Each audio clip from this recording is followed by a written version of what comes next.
एक बूढ़ा आदमी आसमान की ओर देखकर चिंता में घर की तरफ बढ़ता है। अमन, राहुल और सीमा मैदान के किनारे खड़े आसमान देख रहे हैं। पता नहीं क्यों मुझे कुछ अजीब सा लग रहा है। मजाक मत करो अमन, दादी ने कहा था। फिर शुरू हो गई तुम्हारी दादी की डरावनी कहानियां। क्या कहा था? उन्होंने कहा जब सावन की पहली काली रात में बिना बारिश के बिजली चमकी तो समझ लो कोई पुरानी परछाई लौट आई है। अरे यार, ये सब बस लोगों को डराने की बातें हैं। तुम दोनों ने देखा? क्या? वहाँ कोई खड़ा था। हे भगवान, दादी सच कह रही थी। तीनों बच्चे हांफते हुए दादी माँ का पास पहुँचते हैं। दादी, बाहर बरगद के पास कुछ था। मैंने अपनी आंखों से देखा। दादी, वो परछाई क्या थी? मैंने तुम सबको पहले ही चेतावनी दी थी। आज की रात साधारण नहीं है। क्यों दादी, ऐसी क्या बात है? आज से ठीक 20 साल पहले ऐसी ही एक काली, तूफानी और बारिश भरी रात थी। पूरा गांव इसी तरह डर के साए में डूबा हुआ था। उस औरत का नाम था गौरी। वो गांव की सबसे भली लड़की थी, लेकिन उस रात किसी ने उसे पुराने कुएं के पास धक्का दे दिया। फिर क्या हुआ? दादी माँ की आंखें भर आती हैं।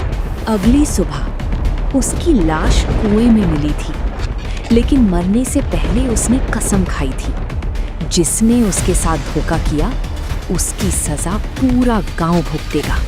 ये क्या हो रहा है? उसकी आत्मा आज भी भटकती है और हर 20 साल बाद वो लौटती है। इसलिए अपना बदला पूरा करने। मुख्य दरवाजा अपने आप जोर से बंद हो जाता है। दादी! अंधेरे में एक औरत की धीमी डरावनी हंसी गूंजती है। अमन, राहुल और सीमा दादी के कमरे के बाहर बैठे हैं। दादी अंदर सो चुकी। कमरे में सिर्फ एक लालटेन जल रही है। तीनों के चेहरों पर डर और बेचैनी साफ दिख रही है। कुछ देर तक गहरा सन्नाटा छाया रहता है। मुझे नहीं लगता कि कोई भूत होता है। क्या मतलब? मतलब साफ है, दादी की कहानी बस पुरानी अंधविश्वास वाली बातें हैं। जो हमने बरगद के पास देखा होगा वो शायद कोई इंसान था या हमारी आंखों का धोखा। अमन, तुमने खुद वो लाल आंखें देखी थी? बिजली चमक रही थी, ऐसे में कुछ भी दिख सकता है। अगर तुम्हें इतना ही यकीन है तो चलो पुराने कुएं तक चलते हैं। कमरे में सन्नाटा छा जाता है। सीमा चौंक कर राहुल की तरफ देखती है। क्या? यही मौका है सच जानने का। अगर वहां कुछ नहीं हुआ तो समझ जाएंगे कि दादी की कहानी बस कहानी है। और अगर सच में कुछ हुआ तो मैं मान लूंगा कि गांव में भूत है। मैं कहीं नहीं जा रही। डर गई? नहीं। तो फिर चलो। ठीक है, चलती हूँ ताकि तुम दोनों को साबित कर सकूं कि ये बेवकूफी है। तो तय रहा, आज रात पुराने कुएं का सच सामने आएगा। अचानक दादी के कमरे से धीमी आवाज आती है। मत जाना, वो तुम्हें बुला रही है। तीनों जम जाते हैं, एक दूसरे की तरफ देखते हैं। सुना तुमने? चलो, अभी नहीं गए तो कभी नहीं जा पाएंगे। चलो।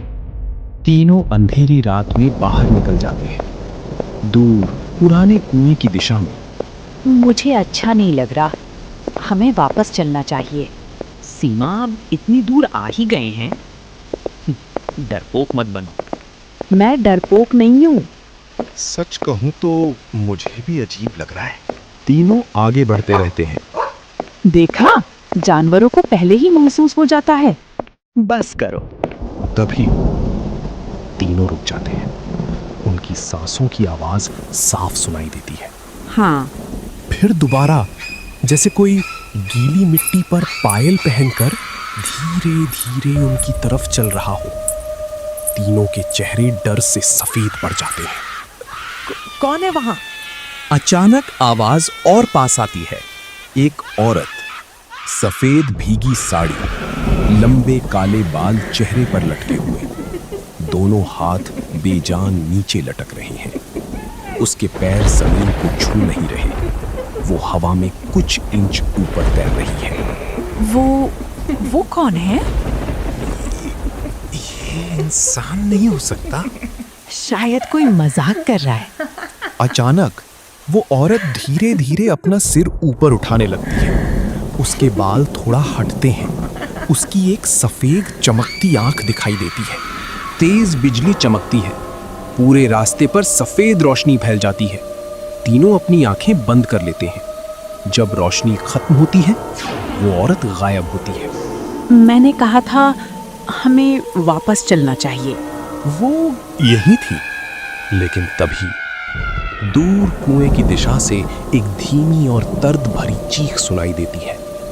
तीनों एक साथ उस दिशा में देखते हैं। पुराना टूटा हुआ कुआं, गांव से दूर घने पेड़ों के बीच, उसके चारों तरफ टूटी ईंटें बिखरी हुई हैं। बारिश की बूंदें कुएं में गिरते ही अजीब सी गूंज पैदा कर रही हैं। तुम लोगों ने सुना? हाँ। कोई नीचे फंसा है क्या? नहीं, ये इंसानी आवाज नहीं थी।